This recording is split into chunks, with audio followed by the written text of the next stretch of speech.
En Extra Radio comienza En Contexto. Extra Radio. Buenos días.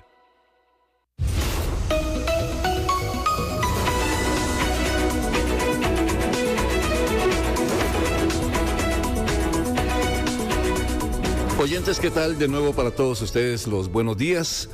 A partir de este momento comenzamos nuestra edición de En Contexto, este programa que es parte de toda una jornada informativa aquí a través del Grupo Extra, a través de la televisión de Extra TV, pero también a través de la señal nuestra de Extra Radio, que es 92.3 FM.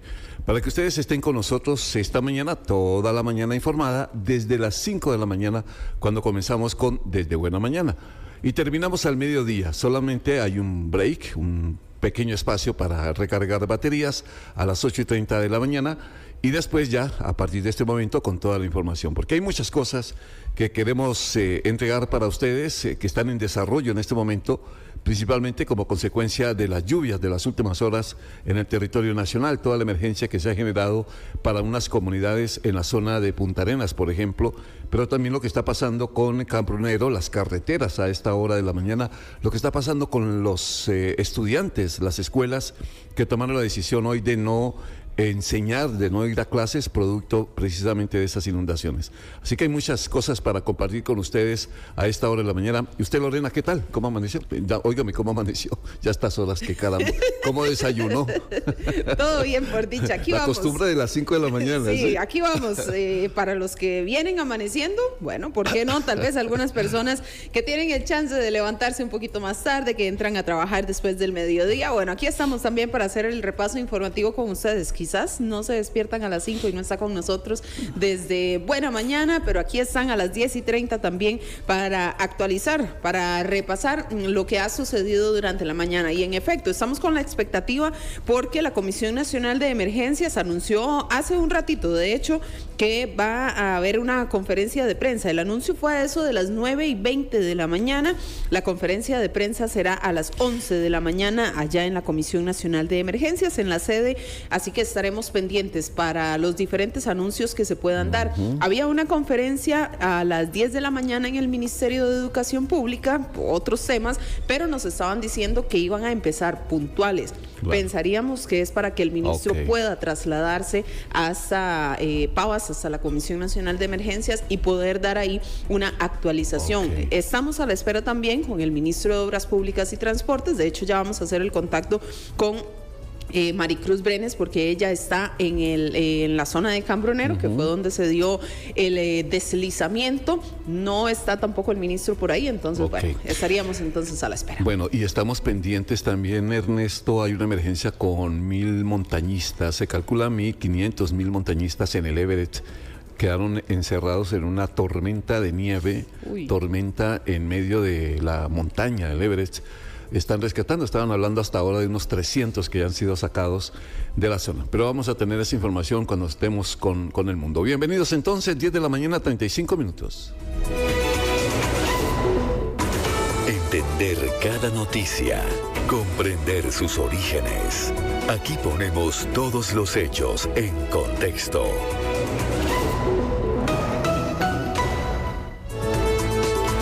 Las 10:35 minutos, vamos de inmediato entonces a carretera. Desde temprano teníamos la cifra de 651 personas en albergues. De eso vamos a hacer el balance en cuestión de minutos. Vamos a Cambronero. Con Maricruz Brenes, pues para tener una actualización de cómo amaneció la zona, cómo está precisamente el lugar del deslizamiento. Ahí lo vemos detrás de Mari. ¿Por qué lado fue que le llegaron entonces? Porque definitivamente está eso incomunicado y escuchamos que se están realizando algunos trabajos. Maricruz, ¿cómo está? Bienvenida.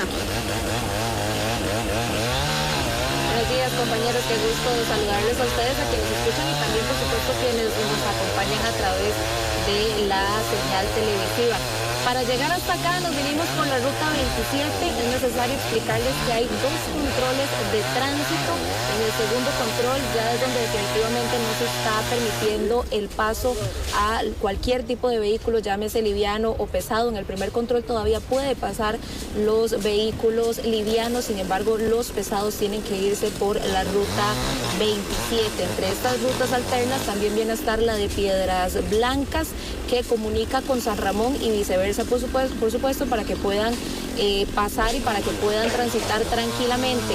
Ustedes están viendo las imágenes en estos momentos de mi compañero Herbert, donde les está mostrando la cuadrilla trabajando, la dimensión también de lo que viene a ser este deslizamiento tan profundo que se dio precisamente y que era algo que no se tenía monitoreado entre los arreglos que se tenía que hacer en la carretera en apariencia, y que se dio un aproximado de 1 kilómetro, kilómetro y medio, de donde años atrás también se dio otro derrumbe bastante importante y pues donde cayó un bus, que muchos de ustedes que nos están escuchando y que nos están viendo lo recordarán. Este deslizamiento precisamente donde estamos en estos momentos es bastante profundo. Ya la cuadrilla empezó sus trabajos desde las 6 de la mañana. Sabía o se esperaba que tal vez el ministro de Obras Públicas y Transportes estuviera por acá, pero vino ayer a hacer la inspección del caso y a dejar ya las diligencias listas para que se pudiera empezar a trabajar hoy a partir de las 6 de la mañana. Ya se está haciendo lo que es la limpieza de los árboles, se están podando muchos de ellos, ya de hecho por lo menos unos 3 o 5 ya los quitaron con sierra, ya cayeron a este deslizamiento. También al fondo hay un bajo que es el que está o el que va a hacer la recolección de este material para limpiar esta zona y por supuesto dejarla libre para poder implementar o empezar lo que son los trabajos de este puente que se requiere, y que también el ministro de Obras Públicas y Transportes mencionó que se quería hacer para poder dar una sostenibilidad a esta zona durante un mes, que se van a estar efectuando estos trabajos. Y por supuesto que más adelante vamos a estar hablando también para que ustedes estén atentos a las 6 de la tarde con personas de la zona que les estén afectados, porque hay bastantes negocios que se podrían ver afectados precisamente por esta situación, por este cierre, por este deslizamiento que se viene a dar y por estos trabajos que se están efectuando acá en la ruta Cabrolera. Claro, ahora Maricruz, en la mañana se informaba que ya el equipo para hacer los puentes Baileys, ubicarlos en el sitio, ya estaban ahí. A ese nivel no hay movimiento todavía, por ahora están rompiendo la montaña. Correcto, de momento se está haciendo estos trabajos que ustedes están mencionando. También es importante mencionar que hay cableado en el suelo, por lo menos les podríamos decir que podemos observar unos 50 metros aproximadamente de cableado que hay en el suelo, que todo esto lo tienen que trabajar, todo esto lo tienen que limpiar para precisamente empezar a hacer lo que ya son los trabajos de este puente que se quiere colocar, de estas obras que se quieren realizar ya después de esta limpieza. Claro, y lo otro que usted decía y de lo que vamos a estar pendientes obviamente en la edición ya de las 6 de la tarde, es en Maricruz, lo de los negocios, porque es una vía que ha tenido mucho problema con deslizamientos, y yo creo que ya los de restaurantes ya saben que en cualquier momento la montaña se viene abajo. No sé, ahí que son básicamente restaurantes y ubicados a orilla de carretera. Correcto, orillas de carreteras, con miradores, que son como los más afectados. De hecho, estábamos viendo que iban a hacer una cevichería próximamente, en los próximos días. Entonces, por supuesto, pues la idea es poder conversar con ellos, porque cuando veníamos de camino estaban cerrados estos locales comerciales. Pero la idea, por supuesto, es que ahorita, en el transcurso de la mañana, podamos conversar con ellos para ver esta afectación que van a tener a raíz de este cierre, que va a ser durante un mes aproximadamente. Y recordemos que también es importante tener en cuenta la condición climática, porque si llueve bastante, pues por supuesto los trabajos se van a ver afectados, los trabajos se van a atrasar, mientras que si hay un clima como el que está ahorita, que es bastante seco, que de hecho está hasta un poco bochornoso, pues esto podría ayudar a que los trabajos se hagan más rápido. Pero ya siendo un clima diferente, pues se podrían atrasar también, y también va a haber una afectación mayor para las personas que tienen locales comerciales, principalmente restaurantes acá en esta zona. ¿Cómo estaba la 27, Maricruz? bastante despejada. La verdad es que no duramos mucho, tal vez 1 hora y media, 1 hora 15 minutos en llegar hasta acá. Pero esta es una de las rutas alternas que les decía que se pueden tomar, así como la ruta Río Jesús a Piedras Blancas, que comunica con San Ramón, y viceversa, que es por donde pueden pasar las personas que regularmente transitan por esta carretera, pero vienen a hacer las rutas alternas para que puedan llegar tranquilamente a sus destinos. Excelente. Muy amable, Maricruz, la dejamos trabajar, ya hablar con la gente, que nuestros compañeros tomen las imágenes necesarias. Sí, están ya rompiendo toda la montaña. Maricruz, gracias. El señor de la Sierra. A ustedes las gracias, que tengan una excelente mañana. Gracias, Maricruz. El señor de la Sierra no dejó hablar tranquilos. De fijo empezó hasta que Maricruz empezó el paso también. Mal pensada. No, estaba trabajando duro. Son casualidades que en serio suele pasar. Y suele pasar. Todo estaba posiblemente en silencio, Sí, por sí. eso Maricruz estaba ahí bien ubicadita, con el deslizamiento de fondo. Y bueno, pongámosle sonido al viento. Sí, total. Pero el hueco es grande, es enorme. Enorme, sí. Es enorme. Las 10 de la mañana, 42 minutos. Bueno, eso en Cambronero. ¿Cómo sigue? ¿Qué era la otra vía? Cerro de la Muerte. Cerro de la Muerte, sí, donde tenemos las imágenes del momento o después de que ya se logró los trabajos, se logró la recuperación y también se hizo desde la mañana muy temprano, se hizo la apertura de la Ruta 2 ahí en el sector del Cerro de la Muerte, pero sí es importante que lo tomen en cuenta. Se mantiene el monitoreo por parte del Ministerio de Obras Públicas y Transportes, por supuesto, relacionado también o al mismo tiempo que se mantiene el monitoreo en distintas zonas de nuestro país. Pero esta es entonces la imagen que nos estaban brindando desde muy temprano en el Ministerio de Obras sobre Ruta 2, Cambronero, el momento en el que ya se había movido el material, el momento en el que ya se habilitaba el paso, por lo menos en uno de los carriles de momento, y ya después también en otra de las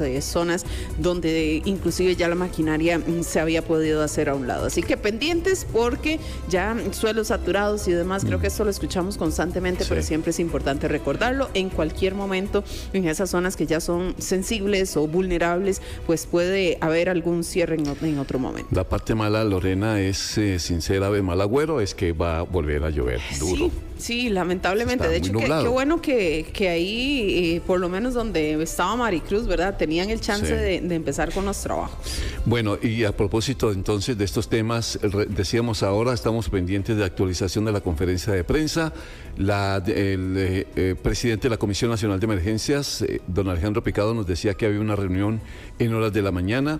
Según este reporte, entonces, 651 personas en albergues, hay 14 en Paraíso de Santa Cruz, hay 336 en Riojilandia, así se llama, y 301 en la escuela de Colombari.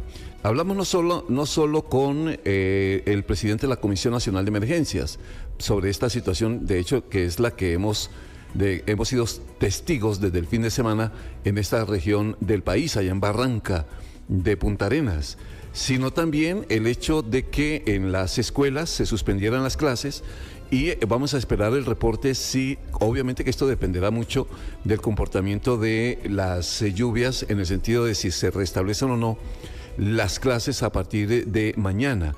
Uno pensaría que es complicado porque el nivel de anegación, de inundación es muy grande en estas comunidades, y uno supone que las escuelas, bueno, no nos han mostrado imágenes, resultan igualmente afectadas sus enseres. Sí, de hecho nos decía también don Alejandro Picado, el presidente de la comisión, que en efecto pues tiene que hacerse toda la revisión, tiene que hacerse toda la valoración para poder determinar si es posible que se puedan retomar las lecciones, y aquí pues, es muy seguro que vaya de la mano con la realidad que tienen las familias que asisten a esos centros educativos, ¿verdad? Porque si las familias pues están ahorita en albergues, las familias no pueden volver a sus casas, perdieron la mitad de las cosas, son situaciones que lamentablemente se dan.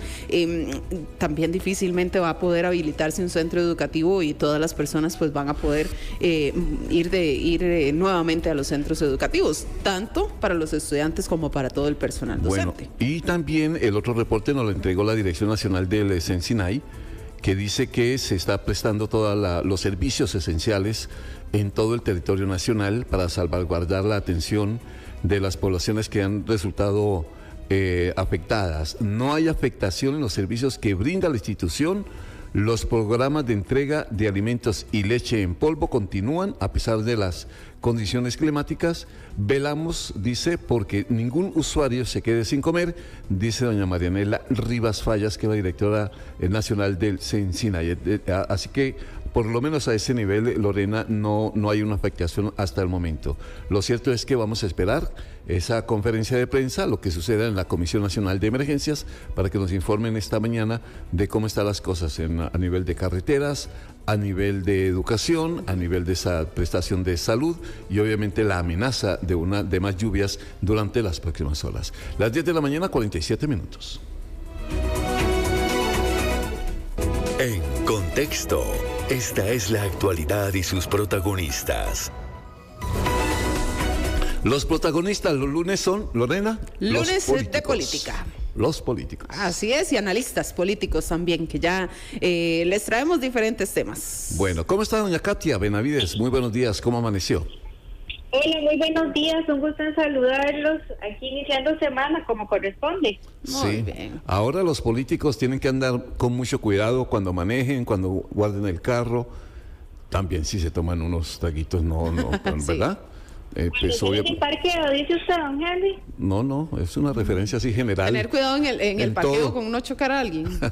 En todo. Pero digo yo, realmente, no por este caso tan específico, doña Katia, pero es real, ¿no? Hoy en día, como están las cosas, todo el mundo graba, todo el mundo tiene un celular, pues quienes deben estar más en el ojo crítico, en el ojo de la gente, pues son obviamente los políticos, que en estos días cualquier cosa que hagan, cualquier cosa donde vayan, deben tener cuidado, ¿verdad? O es como extremar cuidados. Bueno, yo lo extendería a funcionarios públicos. Bueno, en el caso de los políticos, tienen puestos, tienen una investidura especial. A veces decimos, ¿hasta dónde llega mi ámbito privado cuando tengo un título de esta magnitud, ¿verdad? ¿Dónde está esa línea entre lo privado y lo público, que es bastante delgada y que viene a ser importante para el análisis?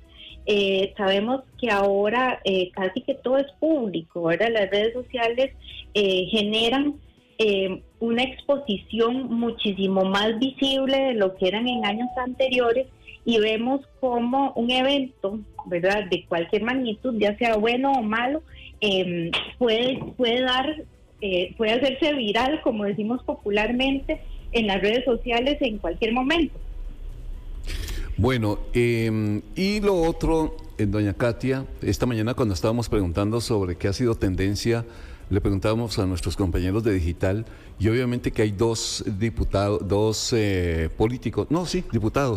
que es uno, este diputado del oficialismo por el tema del carro, y también a el candidato a la presidencia, don Fabricio, por también acusaciones que, como ha insistido él, son muy viejas, de más de 20 años, pero que van a resultar durante esta campaña.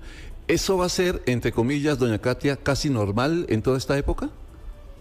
Yo vaticino que sí, don Henry. Lamentablemente, ya arrancó la semana pasada la campaña de manera oficial, pero podemos entender y ver que otra vez estamos dejando los temas de fondo de lado, y lamentablemente sí nos estamos viendo y exponiendo los ciudadanos a tener que tomar una decisión en función a ataques. No, vamos a ver, esperemos que la campaña caliente de manera positiva, pero lo que estamos viendo en las últimas semanas, ¿verdad? Porque ya habíamos dicho aquí varias veces que hemos estado en campaña electoral desde hace semanas atrás, son ataques personales, y más bien el candidato o la candidata no nos dice por qué tenemos que votar por ella, sino más bien nos dicen por qué no tenemos que votar a favor del otro. Ajá. Y tomar una decisión en función de esa información, creo que a los ciudadanos nos deja un gran reto, y tenemos que estar nosotros muy fuertes, pidiendo a los candidatos y a los partidos la información que realmente queremos para tomar de manera informada la decisión que vamos a hacer a ejercer el próximo 1 de febrero. Porque parece, doña Katia, y eso usted que es analista en estos temas, por los discursos que hemos escuchado en estos días y en las entrevistas, parece que hay más interés en pelear con Chávez o todo lo que huela a Chávez que en plantearse retos de cómo aliviar las cosas. Bueno, don Henry, yo también quiero poner sobre la mesa que aquí lo importante es que nos digan cómo es que van a llegar a tener esos acuerdos políticos, ¿verdad? Y de dejar de lado el ataque y la confrontación, porque como lo hemos dicho en varias ocasiones acá, los problemas todos los vivimos a diario, la presa, el tema de la inseguridad, el costo de la vida cuando vamos al supermercado, todos sabemos cuáles son nuestros problemas. Creo, ¿verdad? Y confío y espero que todos los candidatos, candidatas y partidos políticos tengan las propuestas de cómo cambiar y mejorar la calidad de vida de los costarricenses. Pero el gran reto que tenemos, y si seguimos atacándonos de manera personal y solo achacando puntos negros en la sábana, es cómo se va a construir la viabilidad política para realmente llevar y mejorar los problemas que tenemos, porque es un asunto que viene a ser político importante para poder solucionarlo realmente. Pareciera que las intenciones están, lo que no estamos logrando es ese consenso entre los diferentes actores para hacerlo. Uh-huh. Katia, también pues otro tema que queríamos poner sobre la mesa, temprano estábamos conversando con Boris Molina, quien es uno de los aspirantes a la presidencia, y que se lo poníamos en la realidad también, ¿verdad? Tal vez no es uno de los favoritos, no es uno de los que actualmente está puntuando de manera importante en las encuestas, y le preguntábamos por qué meterse en eso. Había personas que pues en el chat empezaron a cuestionarse, ¿para qué quieren meterse en eso? Y lo veían de manera negativa, que porque quería cobrar la deuda, que porque quería buscar de alguna forma plata, ¿verdad? ¿Cómo lo ve usted, verdad? El hecho de que una persona pueda meterse, y ahorita no lo digo solamente por don Boris, sino tal vez por esos nuevos candidatos que saben que sus posibilidades, y que pues ellos hacen su campaña más no poder, pero saben que sus posibilidades son un poco más limitadas que aquellos que tienen más recursos o más experiencia. ¿Por qué se meten ahí? Vamos a ver, lo primero que tenemos que aclararle a la audiencia es que solamente un partido que logre tener un porcentaje determinado, un 4%, o al menos que uno de sus diputados llegue a la Asamblea Legislativa, puede cobrar deuda política. Entonces, para partidos que se quedan en un 1, en un 2%, a veces este tema de la campaña política no viene a ser rentable, no viene a ser negocio, porque no reciben recursos de la deuda. Entonces, claro que están tomando un riesgo. Evidentemente, ¿qué hemos visto en las últimas elecciones, Lorena? Y la pregunta que me haces es muy interesante poderla analizar desde los datos. De los 25 partidos que participaron en la elección pasada, solamente 6 tuvieron representación en la Asamblea Legislativa. Quiere decir que al menos 19 se quedaron sin tener una representación ni poder cobrar deuda por el diputado, la diputada o diputada que fuese encabezando su papeleta. Entonces vemos ahí cómo también es de nuestro mismo sistema electoral genera que tiene que hacer muchos votos, ¿verdad? Tiene que haber una cantidad de votos significativos para poder acceder a esa representación.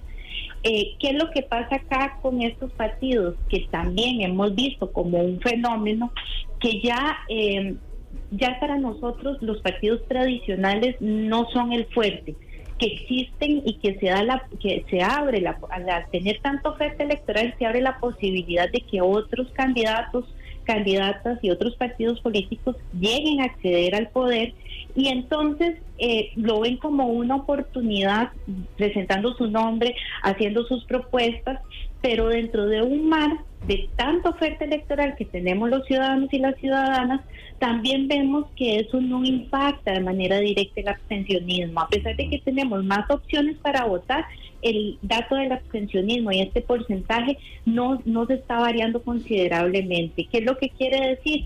Que seguimos o saturados de información o apáticos a la toma de decisión que podemos tener. Y también vemos cómo a veces el mensaje de estos partidos no tradicionales o de candidatos y figuras no tradicionales tampoco llegan a calar en un alto porcentaje de la población. Doña Katia, finalmente, y esto que usted está diciendo, esto último frente a la participación de la gente esta mañana, y usted me va a desmentir o me va a apoyar. Decía, ¿por qué razón estas cosas pasan? Porque se satanizó la política. El que se mete a política ya lleva una cruz encima, porque ya alguien dirá, es político, es ladrón, es corrupto, ¿verdad? Y decíamos, doña Katia, que no, en política hay gente buena, en política hay gente muy honesta, en política también hay gente que está comprometida en cómo buscar cambios para el país, en cómo hacer país también desde la política, desde la asamblea. Hay mucha gente buena. Yo no sé si fue Lorena la que lo dijo al final, que esa gente buena se mete en política también, mucho. No solo el hecho de estar por fuera de la política, sino que gente buena, que llegue más gente buena a la política para depurarla un poco. Y que le cuesta más hacer algo porque los demás pasan criticando. Bueno, es que hay varios temas y efectivamente, don Henry, es lo segundo y no lo primero. Coincido con usted de que lamentablemente se ha satanizado el tema de la participación política y algo oculto debe de haber, algún interés oscuro tiene que haber para yo estar metido en política, y así es como hacemos la lectura ahora los ciudadanos. Lamentablemente han sido eventos, no es todo el aparato público que está metido en corrupción, más bien hay personas y hay funcionarios y hay representantes también públicos que hacen muy bien su trabajo. Lamentablemente nos enfocamos en lo malo, lo que decía anteriormente de la sábana, el punto negro en la sábana blanca, ¿verdad? Nos enfocamos en lo que daña el tema de la política, y hemos tratado de ser tan fiscalizadores y tan controladores para que estas situaciones no ocurran, que a veces lamentablemente la gente buena dice, ¿para qué me voy a exponer?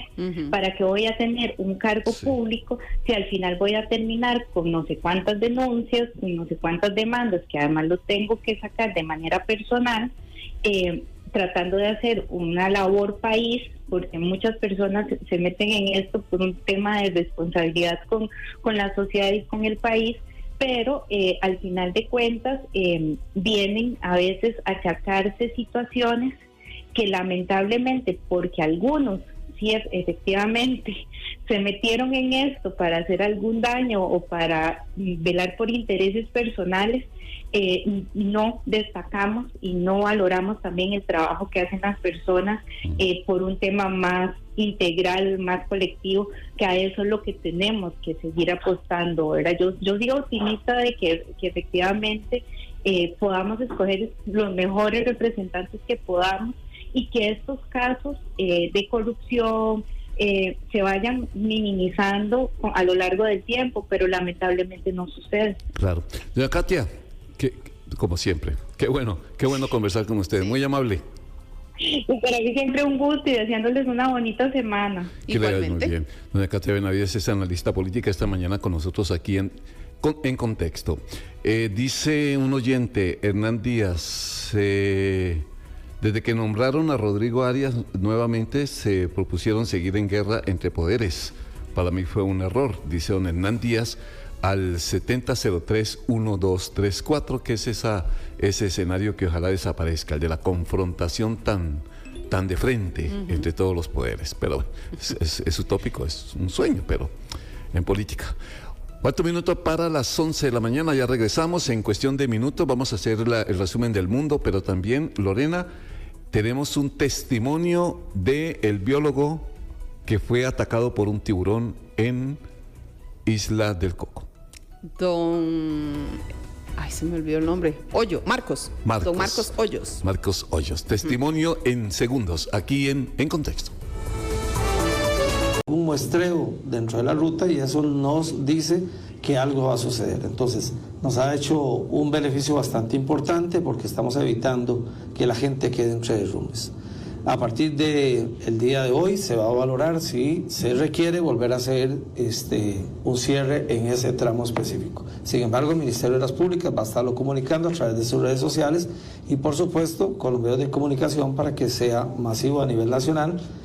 Por supuesto, le estamos pidiendo a toda la gente que utiliza las redes, la red vial nacional, en algunos puntos, por ejemplo, Ruta 32, Ruta 2, algunos puntos que son muy conocidos de caídas de materiales, que por favor tengan mucha precaución. En horas de la tarde, obviamente el Instituto Meteorológico nos va a hablar, pero es muy riesgoso transitar en estos lapsos. Por eso nosotros tomamos las decisiones en algunos momentos de hacer cierres preventivos de las rutas, precisamente para evitar que la gente quede entre derrumbes. Si tiene alguna consulta, con mucho gusto. Muchas gracias a que se está desarrollando desde la Comisión Nacional de Emergencias, don Juan Carlos Calderón, con quien hemos conversado en realidad en tantas veces, en tantas ocasiones, actualizándonos sobre la situación de en carretera, la ruta de Cambronero. Bueno, es la imagen que tenemos y que conversábamos con Maricruz Brenes. Se va a estar colocando entonces el puente modular y el trabajo también que se realiza entonces de verificación en el Cerro de la Muerte. Ahorita está abierto, sin embargo, pues piden precaución. De igual forma, quienes transitan por la Ruta 32. Continúa la conferencia.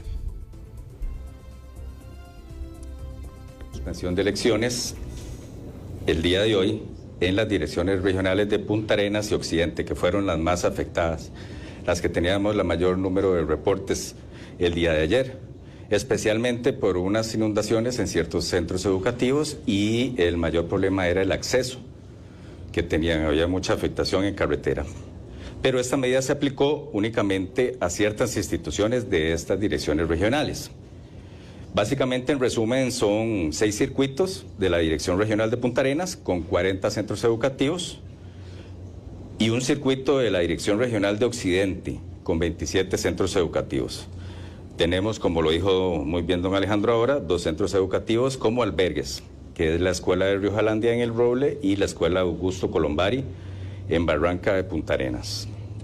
En este momento, en la mañana, recibimos varios reportes de que ya se están limpiando ciertas escuelas que tuvimos el problema de inundaciones, y dependiendo de las condiciones de hoy, hay unas que pueden informarnos tal vez al nivel de la tarde que pueden reiniciar el curso lectivo el día de mañana. El MEP siempre mantiene la coordinación permanente con la CNE a través del Centro de Operaciones de Emergencia del COE, y monitoreando las condiciones climáticas y los incidentes reportados por nuestras direcciones regionales para la toma de decisiones o cambios, como les establecía ahora, en las medidas ya establecidas. Siempre es importante recomendar a todas las personas, tanto padres de familia como docentes, estar atentos a los comunicados oficiales emitidos a través solamente de los canales institucionales. Muchas gracias. Bien, el vocero entonces del Ministerio de Educación Pública, que recordaba que hay dos escuelas que se están utilizando ahorita como albergues. Hay otros tantos que sí se vieron afectados por las lluvias y que en este momento pues están realizándose las labores de limpieza. Continúan ahora con vocero del Cuerpo de Bomberos, me parece que es don Luis Salas. La gestión del riesgo pues se ha sumado a todas estas actividades que requieren la atención hacia la ciudadanía.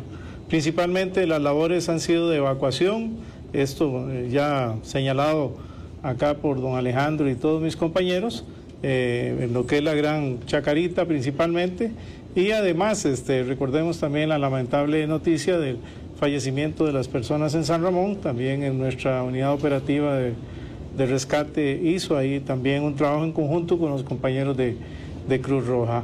El día de hoy mantenemos nuestro personal también en las estaciones, principalmente en El Roble, Punta Arenas, a la espera de la evolución del clima, si va a llover o no más, para ver qué otras acciones se requieren en el transcurso del día. Y además nos mantenemos integrados en todos los comités municipales de emergencia que están activos en las diferentes regiones del país. Gracias.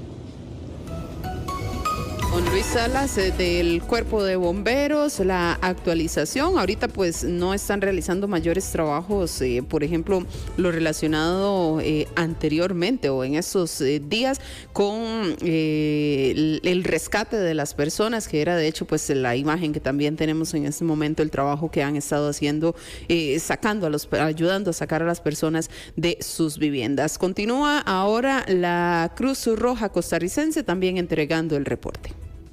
Tanto en San Ramón como en Punta Arenas, aproximadamente 90 cruzrojistas, dentro de los cuales se cuentan especialistas en rescate, en aguas, en rescate acuático y personal operativo, con un recurso de movilidad de 30 vehículos, en donde se cuentan pues vehículos operativos, ambulancias, vehículos de rescate y lanchas, para apoyar la evacuación de más de 400 personas que se movilizaron a los albergues, tal y como lo comentó don Alejandro.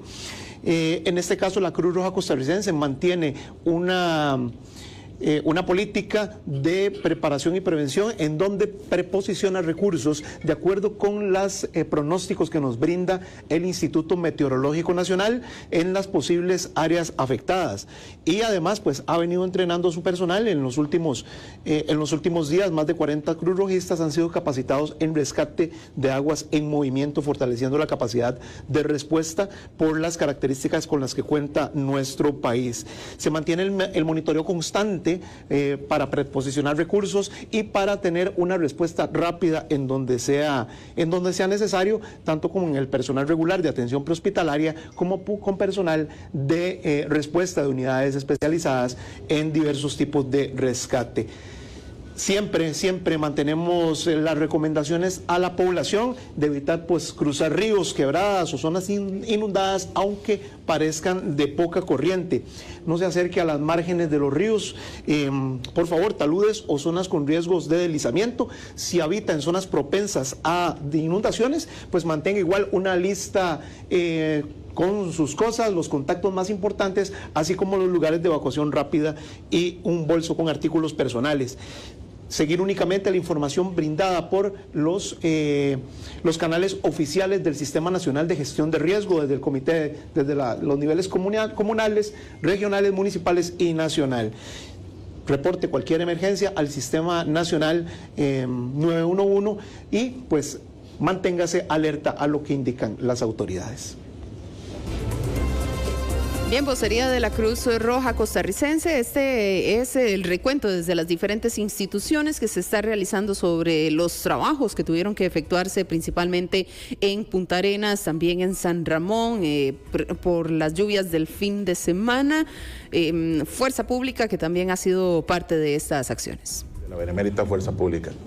Bueno, como institución de primera respuesta, nuestras acciones han estado enfocadas al monitoreo en primera instancia de todas las cuencas hidrográficas, al patrullaje y monitoreo también de las comunidades que han sido evacuadas, apoyo tanto a Cruz Roja como a bomberos en temas de evacuación y rescate, y también la presencia en temas de seguridad en los albergues que han sido habilitados. Nosotros nos sumamos intensamente con todo el personal que ha estado en servicio desde Quepos hasta la zona de Miramar principalmente, incluyendo San Ramón. El recurso ha estado disponible para apoyar en todas las labores humanitarias de esta emergencia. Bueno.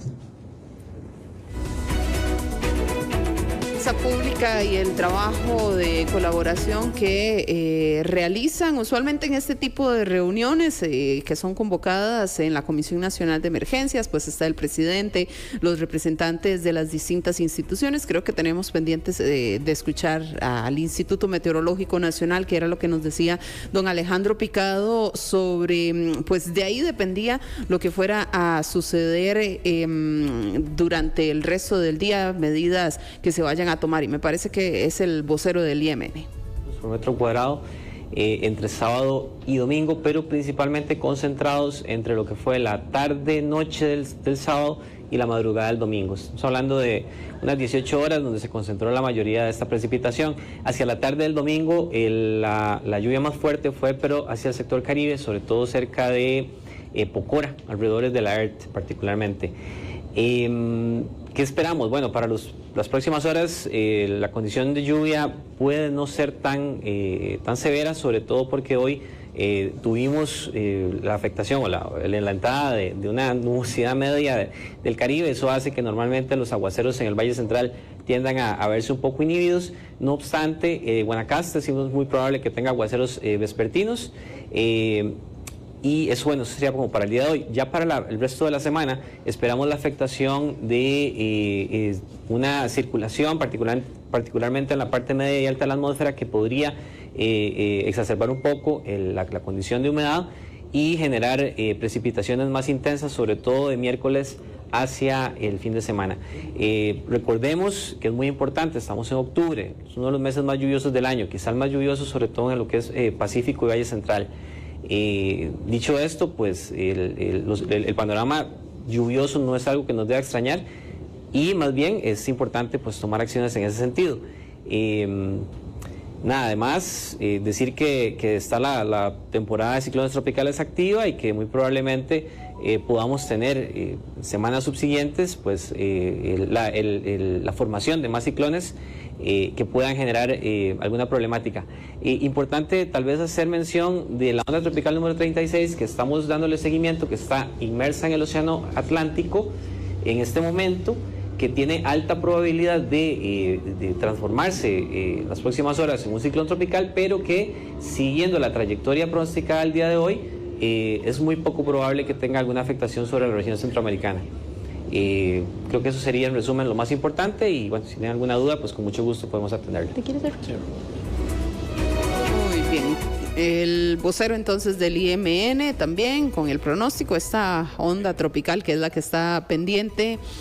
Parece que no tendría entonces tanta afectación a nuestro país, pero así entonces uno a uno han ido pasando los distintos voceros. Vuelve don Alejandro Picado, presidente de la Comisión Nacional de Emergencias. Que nos están siguiendo y un mensaje vehemente a la población a no bajar la guardia, a seguir las instrucciones de las diferentes instancias del Sistema Nacional de Gestión del Riesgo, que hoy tenemos representado en unas pocas instituciones, pero que son también muchas más, como el IMAS, el Ministerio de Salud, entre otras, que han estado siempre al frente en la atención de esta emergencia.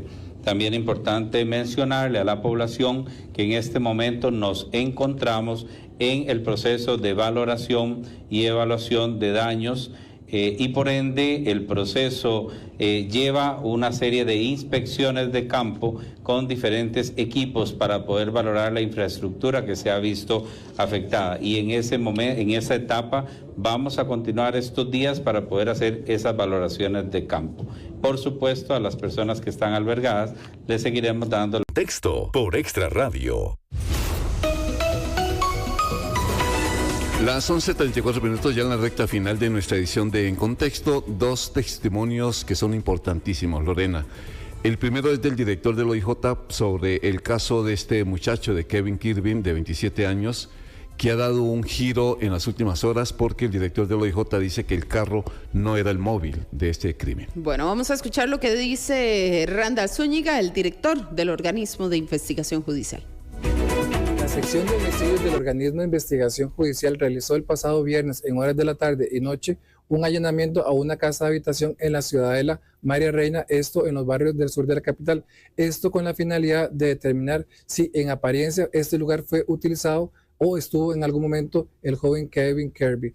Importante destacar que, de acuerdo a las diligencias realizadas, pues se logró extraer evidencia importante que fue remitida al complejo de ciencias forenses para el trámite correspondiente a fin de identificar si los fluidos o residuos encontrados pues corresponden de alguna medida en apariencia a esta persona fallecida. También como parte de la investigación pues se logró determinar que en esa casa de habitación intentaron lijar paredes, también intentaron limpiar diferentes partes de los aposentos. Sin embargo, siempre fue posible poder extraer evidencia biológica importante que la misma se intentará tratar de determinar si es de este joven Kirby o de otra persona. También, como parte de la línea investigativa, el móvil que se tiene para este caso en particular, de acuerdo a lo que se tiene, es que podría ser que las personas que estaban alrededor de este sujeto pues intentaron sustraer alguna cantidad importante de dinero y pues en algún momento pues no se logró, y esto fue lo que conllevó a la muerte del joven en apariencia. De momento pues esto es lo que tenemos de avanzadas las investigaciones. Tenemos una línea clara ya trazada y que estamos a la espera de estas evidencias para poder ya generar una hipótesis final del caso en particular. El tema del carro que se mencionaba, que puede el móvil, el robo de vehículo, en realidad el móvil del vehículo es un ánimo de lucro de parte de las personas involucradas que veían en esta persona pues una persona bastante pudiente y intentaron o quisieron sustraerle o quitarle dinero en efectivo como tal. El vehículo pues fue recuperado posteriormente por parte de OIJ, entonces no necesariamente el vehículo era el móvil como tal, sino poder generar o extraerle o retirarle dinero al joven Kevin Kirby. Ahí está, es el director del OIJ. Entonces, por esa razón allanaron esa vivienda ahí en el sector de María Reina.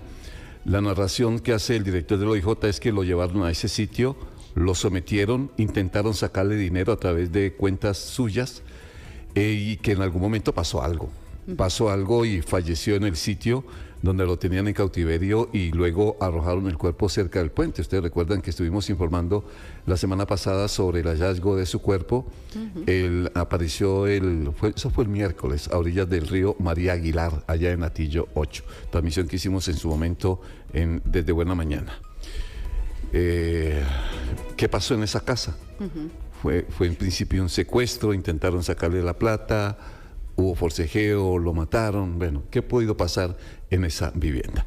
Ese era el primer testimonio. El otro, Lorena, y oyentes y televidentes, es el del biólogo marino Mauricio Hoyos. Sí, era Mauricio, no era Marcos. Nada más para corregir el nombre que dijimos ahora. El mexicano que ya, contó y narró lo sucedido. Y se despide del país. Un mensaje de mucho agradecimiento con Costa Rica.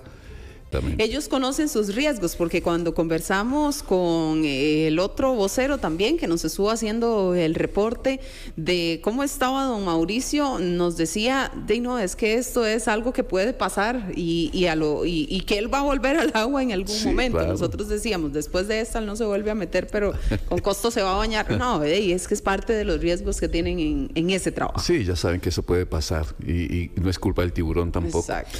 Las 11 de la mañana, 46 minutos. 11:46. ¿Qué nos queda? El reporte que tenemos ahora, les decía temprano que en el Ministerio de Educación Pública pues había una conferencia de prensa. Pensábamos que era que se iba a realizar puntual porque el ministro se iba a trasladar hasta Pavas, donde se estaba realizando la conferencia de la Comisión Nacional de Emergencias, pero bueno, tuvieron a otro vocero ahí. Ya él habló sobre los centros educativos afectados, pero también habló el ministro, don Leonardo Sánchez. Ya ahorita vamos a tocar el tema principal, que era una encuesta sobre enseñanza y aprendizaje. Pero antes repasar con Andrés Vargas, que ya está aquí con nosotros, lo que dijo el ministro, la afectación a los centros educativos, trabajos, me imagino, Andrés, que se van a estar realizando pues durante estas próximas horas para tratar de restaurar y poder tenerlos habilitados pronto. ¿Cómo están? Buenos días. Hola, buenos días, compañeros, y un saludo para todos ustedes también que nos sintonizan desde ya en sus casas. Es correcto, compañeros. Bueno, hace rato nosotros andábamos en esta conferencia que precisamente era para presentar estos resultados de una encuesta elaborada por la OCDE. También el ministro nos señalaba que como ya es del saber de la mayoría de nosotros, estos centros educativos se cerraron por todo el tema de las inundaciones y todo esto que está pasando en Punta Arenas. Él mencionaba que, por ejemplo, en conjunto con la Comisión Nacional de Emergencias, con la municipalidad, las municipalidades de las zonas, por supuesto, y también en conjunto con el Ministerio de Educación Pública, han estado en coordinaciones, monitoreando las zonas para ver más a detalle el tema de las afectaciones y posteriormente ver si se prolonga más el tiempo en que los centros educativos estarán suspendidos. Ahí nosotros tenemos un material audiovisual del propio ministro, entonces por si lo podemos desarrollar un poquito también. Adelante. Durante el día viernes, el día sábado y el domingo, las personas encargadas del tema de riesgo del Ministerio de Educación Pública, los directores regionales, los supervisores, en coordinación con las municipalidades, sus comisiones de riesgos y la Comisión Nacional de Emergencias, estuvimos monitoreando todo el país, en las 27 direcciones regionales, y llegamos a la conclusión, luego de hacer ese análisis y el último reporte que da la Comisión Nacional de Emergencias, que las zonas donde ameritaba el cierre el día de hoy por cuestiones de riesgo y por resguardar la seguridad no solo del estudiante sino del cuerpo docente y administrativo, era la Dirección Regional de Punta Arenas y la Dirección Regional de Occidente. Occidente, entiéndase, San Ramón, Palmares, Naranjo, Sarchí y otros lugares como Atenas y demás. Y en el caso de Punta Arenas, también. Ahora, no fue toda la regional o toda la provincia, fueron zonas muy específicas donde garantizamos que hubieron inundaciones fuertes, hubieron cierre de vías principales que afectan el traslado de los docentes y padres de familia, o que centros educativos tuvieron por emergencia ser utilizados como albergues, ¿verdad? Incluso lamentablemente en la zona de Occidente hubo un fallecimiento, digamos, de alguna familia derivado de las fuertes lluvias y de deslizamientos y demás. Bueno, y a última hora de la noche ayer se nos reporta que en la Dirección Regional de Alajuela, específicamente creo que en Salchío, por el lado de Grecia, las fuertes lluvias afectaron un acueducto que imposibilita el acceso al agua en algunos centros educativos, y ahí también se tomaron algunas decisiones. Bien, parte de las declaraciones entonces, Andrés, el recuento que teníamos sobre los cierres de los centros educativos en la mañana, nosotros les decíamos a los oyentes que eso era una lista bastante larga, que era complicado decírselas, así que posiblemente hoy durante la tarde ya se estará dando una nueva actualización de lo que va a suceder para mañana. Entonces, el otro tema, Andrés. Sí, de igual manera, tal vez para recapitular un poquito, Lorena, de igual manera nos vamos a dar la tarea de hacer las consultas respectivas para dar con el detalle de cuántos en total son los centros educativos que estarán cerrados y bien si se mantendrán por más tiempo. El otro tema era la conferencia de prensa. Es una encuesta internacional de aprendizaje y enseñanza que realiza la OCDE. Es muy curioso porque si bien Costa Rica ya lleva varios años participando como país OCDE, esta es la primera vez que se realiza esta prueba. Le consultamos al ministro y él nos mencionaba que tal vez se debe a que Costa Rica lleva relativamente poco tiempo dentro de los países OCDE, ¿verdad? Entonces, bueno, estas pruebas se llaman TALIS, son relacionadas con el tema actual, el panorama de los docentes. Se realizó a más de 200 centros educativos y participaron más de 3.000 docentes. En este caso, los docentes, él nos mencionaba que participaron solo de tercer ciclo, es decir, de séptimo, octavo y noveno, porque fue el panorama que estableció la OCDE a la hora de realizar las encuestas. ¿Cuáles fueron los principales hallazgos? Bueno, dentro de los principales hallazgos tenemos el cuerpo docente. Según lo que nos dijeron durante la conferencia, el cuerpo docente es uno de los más jóvenes en comparación con los países OCDE. Dice que la edad promedio del personal docente en Costa Rica es de 41 años y el promedio en OCDE es de 45 años. También se menciona que el 18% del personal docente tiene solo 50 años y es una cifra menor que el promedio de la OCDE, que es de 37%. También tenemos el tema de género, ¿verdad? Dice que el 58% del personal docente son mujeres, que es una cifra menor a la de la OCDE, que es del 70%. Esto en temas sobre el perfil docente, ¿verdad?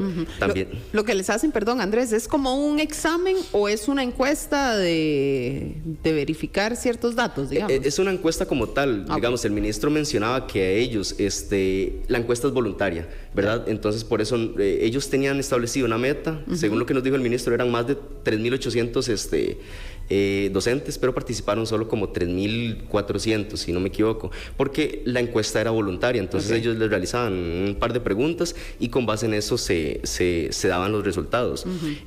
Otro de los temas también es la capacidad docente para la atención y a la diversidad en el aula. Esto se refiere como, por ejemplo, si a un centro educativo llega un estudiante que es de una zona indígena o algo así, los docentes responden estar preparados para darle la atención a ese estudiante.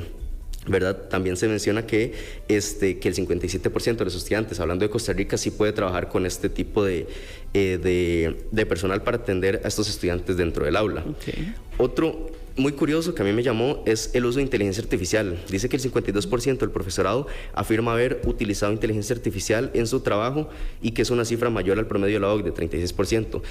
Haciéndole la consulta al ministro, él mencionaba que la mayoría de estos docentes realizan el uso de la inteligencia artificial, pero para tener resúmenes, para hacer más eficiente el trabajo, ¿verdad?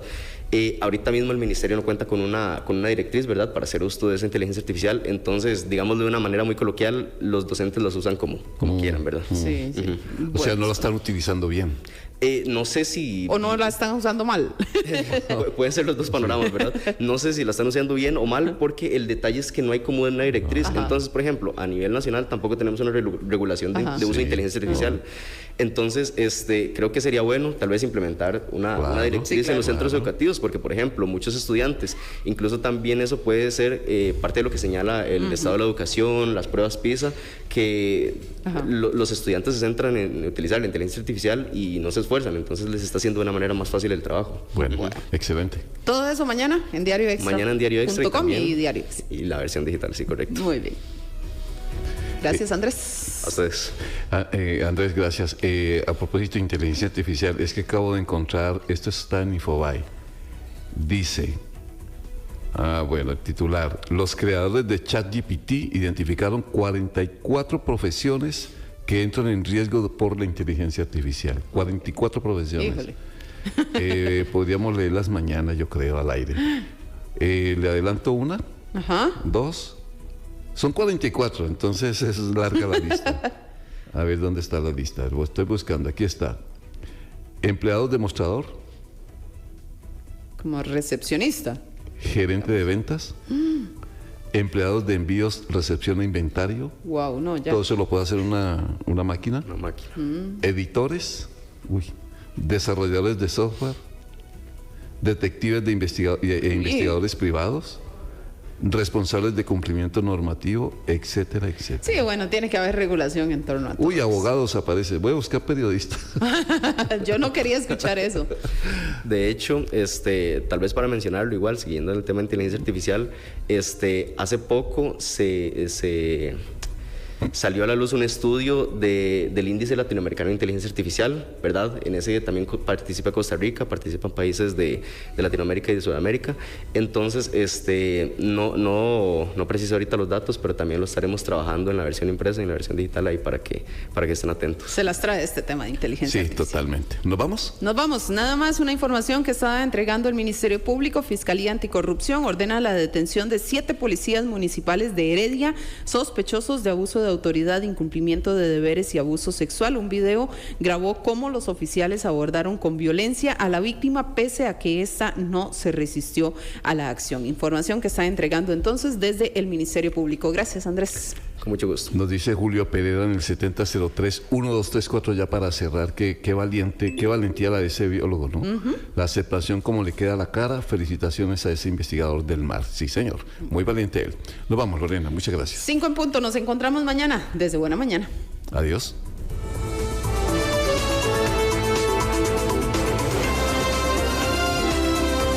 En Contexto por Extra Radio. Todos los protagonistas. Estados independientes. Esto es un cambio relativo. Todo